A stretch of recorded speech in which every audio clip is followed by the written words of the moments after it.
Hey there, Emmanuel here from WebDevFuel, and in this video, we're going to go over the context problem and why we should mind the context. So in the last month, I've been playing more and more with AI, and since the release of Claude Code and now the popularity of the tool, I've actually done a 180 when it comes to AI, and I've been enjoying working with it more and more and building projects with it. Now, I still think that it is important for you to actually know how to program, for you to actually know what you are doing, but these tools seem to be evolving more and more, especially when it comes to the way that we as engineers use them and sort of structure them even more than the models themselves. So if we take a look at the evolution of the models, let's say from like Claude 3.7 to Claude 4, yeah, the models are a bit more, let's say, smart, intelligent. They know what they are doing a little bit more.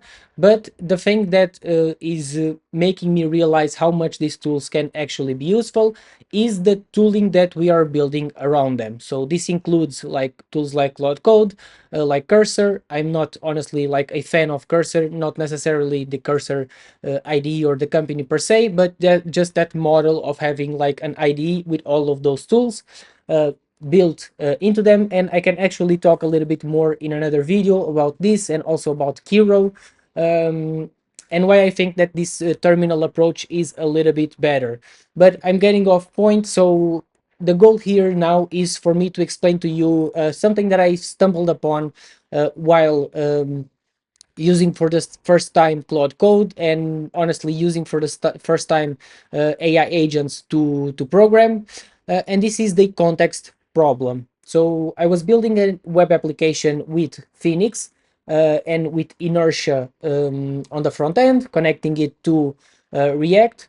And when I was giving work to the agents, I was constantly getting into this problem where the context window would just be filled up, and then the resume functionality would kick in very, very fast. And if you've used these tools, you know that compacting the context window sort of makes a lot of the details that are important about what the AI agent tool is doing uh, go away very fast. So you have like file changes, you have all of the details about what the AI agent did in its session.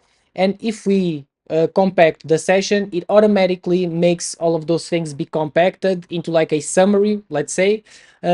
And that sort of makes the AI lose a lot of the important context of what it did, so that it can continue like working on things. And if it finds like a bug, it knows what it did just a couple of minutes ago, so that it can look at those changes and say, okay, I need to like look at these things that I did and try to improve them or build upon them.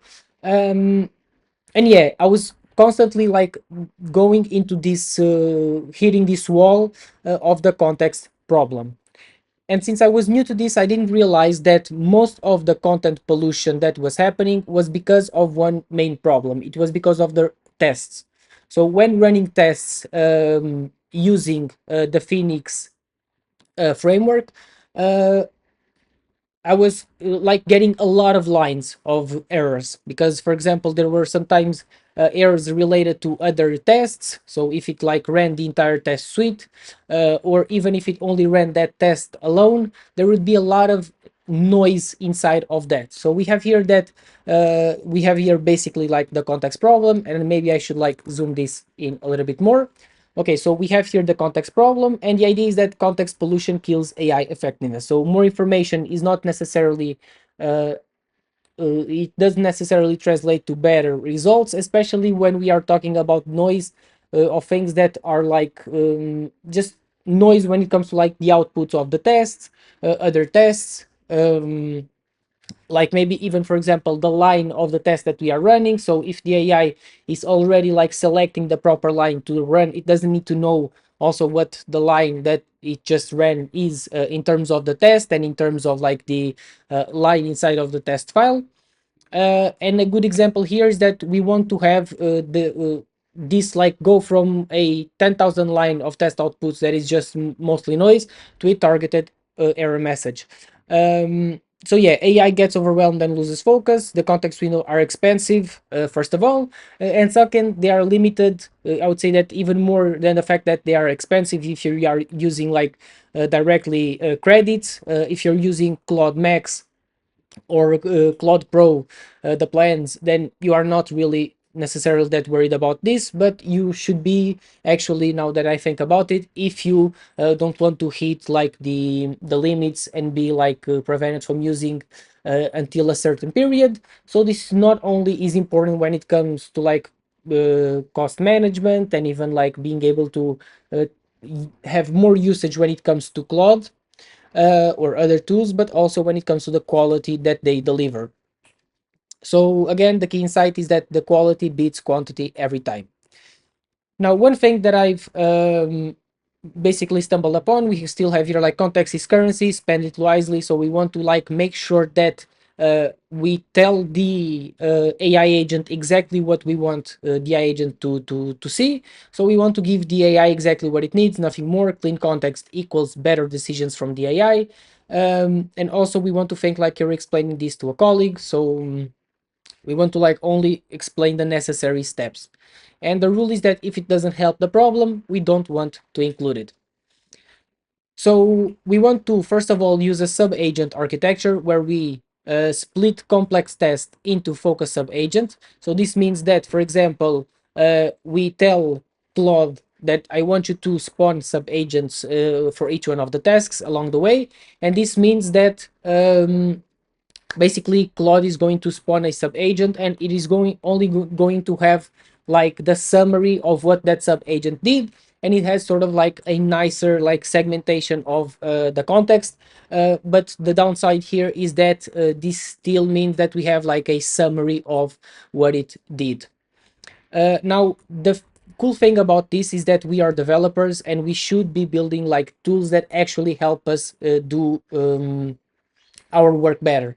And this is where it like clicked for me that okay, this AI thing might actually be something great if I focus on this from the perspective of a developer and not from the perspective of okay, I want to like do the vibe coding sort of stuff, which I don't really think is that effective, especially if you don't have any kind of knowledge when it comes to programming. So here the idea is that the AI amplifies our existing skill, is it doesn't replace them, and the understanding of programming fundamentals equals a better AI prompts, and also better like context engineering, which is like a buzzword that also is going around right now. So good developers ask better questions. Obviously we want to like be able to like sort of ask better questions to the AI. So okay, like the other day, for example, I had a bug and I told it, okay, we added these components to the system that sort of led us to have a bug.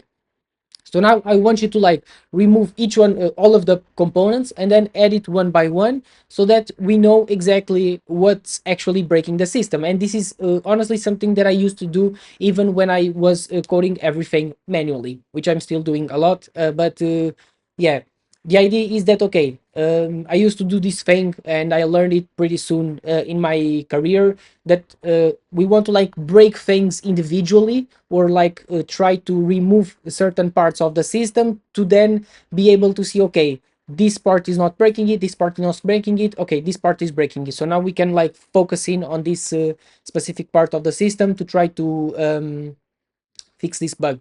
So all of these things still translate into our work when working with these AI agent, like coding AI agents. Then we also have like the domain knowledge that translates to precise context. And an example contrast is that like a vibe coder would say like my code doesn't work or this button is not in the wrong place, and someone that already has some like experience might tell like the AI, okay, so again, also something that I stumbled upon the other day. I was building like a website for a client, and I was using Next.js, and I realized, okay, we have a lot of use effects inside of this component. So please clean up all of these use effects and let's move to something like the stand or a different like state library management. a state management library to essentially help us like manage this a little bit more and not have to use and rely so much on the use effect. And it ended up like solving the problem. So if I didn't have this like knowledge and like experience, it might have been much harder to solve this. And the cool thing is that AI also can help you like understand these things. So you can ask it questions. Okay, what's complex about this part of the system, or what might be leading us to this? And you then also have the plus of being a programmer that already knows how to do these things. Now, the cool thing that I like, the idea that I had, and it is something that I'm actually using all the time now inside of the web applications that I'm building, is that I've got this idea of having like a queue function uh, to run all of the commands. Uh, and this is something that is perfect for context management in practice. So I have this inside of the ZSH RC file, and then this basically is a function that creates a new directory that we'll call logs. If it doesn't exist, if it already exists, this thing can run anyways.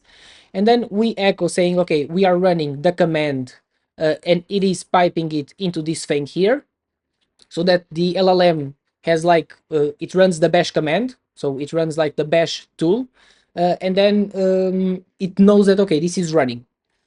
So then we run this and then we pipe this into here, and we also don't want to have any kind of output. So the standard error and the standard out both like get piped into this file, and we don't want to essentially like have any of that printed to the console. Now obviously we could do other things inside of the testing libraries themselves to make sure that the output is cleaner, all those kinds of things are true. But I think this is a nice way for us to basically be able to then tell it here, okay, this is the exit code, so the exit code was either a success or not. uh, and if it was a success, then the LLM knows, okay, I can go and look at these files. If it was not, it can also look at these files. And then you can tell it to always use this prefix to run any kind of command in the terminal, that it makes sense. You can tell it to only run certain kinds of commands. And now with the introduction of Claude hooks, which I'm going to maybe get into in the next video, we can even ensure that this actually is running with this. So you can have like a validator that says, okay, for the npm, for example, docker and python commands, I want to ensure that they are not run individually or without this prefix. And then it sort of pipes that error back into the LLM, and the LLM knows, okay, I need to always run with this thing, because sometimes it ignores like the claude.md instructions and it just runs like the commands directly. So the cool thing about this, and what really clicked for me, is because by changing from the previous way of doing things, I was just like sort of doing things in the like most direct way. I was filling the context window very quickly, and I wasn't able to like implement features in a very good way when spawning like multiple agents to work on different features uh, for my web application. So yeah, we can tell it something like always use q prefix for commands, keeps context clean and organized. And like I said, I prepared like these slides before Claude hooks were introduced. So with them, it actually makes things much easier. So what's the result? The result is that then the AI can simply use grep, it can use tail, and it can use other tools to basically find exactly what it needs inside of those logs, and it doesn't pollute the context at all. So the cool thing here with the q prefix is that we don't need, first of all, to, yeah, and if I go back here, another pro of this q prefix approach is that we don't need to create like specific commands. So I saw a video from someone else, I apologize because I'm not really remembering who that was. um, it might have been the creator of a Python like framework, backend framework. I'm not really sure, but I know it is like a popular developer, and he sort of also talked about this idea of like piping things into a log and then letting the LLM simply like look through those logs instead of polluting the context. but he was using make. So he was using like make run the server, run make test, and all of those kinds of things. And then the make command ensured that those things didn't like pollute the context, but rather pipe them into the log files. Now that approach works, but the downsides for me is that if I want to like run something slightly different than what I'm used to running, then I have to like add a new make command. So this prefix really improves things by essentially allowing me to like run any command. So if I want to like tell it, okay, now instead of running npm, please run pnpm this time, or try this with bun, or instead of docker, let's try like a different like something that is compatible with like podman, so for example. And we don't need to necessarily change things inside our configuration files to make sure that this works. So that's also the pro of this. So like I was saying previously, this approach means that we are able to like use the bash tools to create the perfect context, and then it can grab for certain things. So like fail. So I want you to run this test and then look for the fail, or only look for the fail with this name, or look directly for the fail so it can like find the fail, and then look for the next line that says, okay, this is the fail message. So it can skip everything else in between, like the fail actual like line that says this failed, and then maybe the stuff in between is like only noise. So it can say, okay, now I want to find from this line down the first occurrence of like what the error message actually is, and it makes things so much better. So like I said, the payoff is that it builds entire features without hitting the context limits. I was able to like fix small parts of the application and give like each one of these tasks to specific AI coding agents without having like the context limits being hit all the time. And before doing this, like if I remember correctly, but I think like 2 or 3 times, sometimes even 4 times, it would like recompact the context, because again, those errors, those tests like would fill this a lot. And I always needed to like make sure that the AI actually ran the tests and they would actually pass. So like 3x improvement in solution accuracy. This is like a random number, honestly, but it sort of improves a lot the solution accuracy. Then we also have faster debugging and fewer iterations, better code quality from AI suggestions, and maintain full context relevance. The Claude Code advantage is that it has built-in context management, but I don't really like to use it. When it comes to the compact, usually when I arrive like at the compact point, I just clear and restart from scratch. Maybe I can like give it myself what I think are the necessary points, instead of letting the LLM like compact things, because that usually leads to a lot of then mistakes after that session is compacted. So yeah, we basically also have like the native bash integration, which is really cool, and smart memory management, which you can do if you like use reg tools or other stuff, um, like to actually have memory. But for now, I think this is more than enough for the use cases that I have. So the bottom line again is that we need to like master context to master AI assistant development. And this is one of the like aha moments that I had, was that, okay, it's important for me to actually know what I'm doing when it comes to the context, even more than the prompts. And the cool thing was that I realized, okay, I have a lot of knowledge when it comes to programming. I have a lot of knowledge when it comes to like tooling, even because I like to like build sometimes my own tools. I like to use NeoVim to configure my editor. And because of this, I know how to use Bash. I know how to use ESH. And it makes it really simple for me to like build tools around the LLM to like ensure that we have the proper constraints, we have like the better context windows, and all of those kinds of things. So like quick references, I'm going to leave a link in the description down below for you to access this in maybe like a gist uh, in GitHub, and then you can like take a look at this and add it also to your ZSHRC file, and then ask the LLM to use this, and you'll see that things become much better, because when we are running, so like stuff like, for example, Docker, let's say not build but like start, we want to start a new Docker instance. um, So in the example application, I might also like show you exactly what I was doing. Let me know in the comments below if you would like to see that.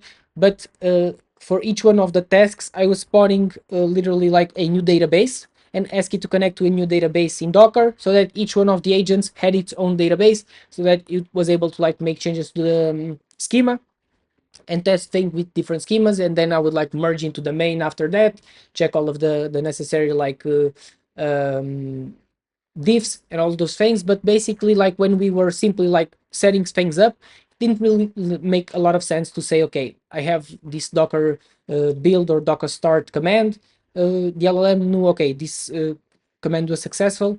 That's what it needs to know. It doesn't really need to like have the entire like print statements from Docker saying, okay, we are running this, we are downloading this, or we are running this that already exists. Instead, the context becomes much easier to manage. So yeah, with this in mind, let me know what you think about this. This is my first time, honestly, really making content about AI. And previously, if you even take a look at the previous videos inside of this channel, I used to like say that I don't really like AI, and that was because that idea of simply having like the inline completions with AI didn't really resonate with me. But this way of like uh, having these structures and these like engineering, this seems to me at least like in a way a separate engineering like domain, but almost almost the same, because we are using these like structures, you need to know how to actually like log stuff in the proper manner so that AI has the right context and all those things.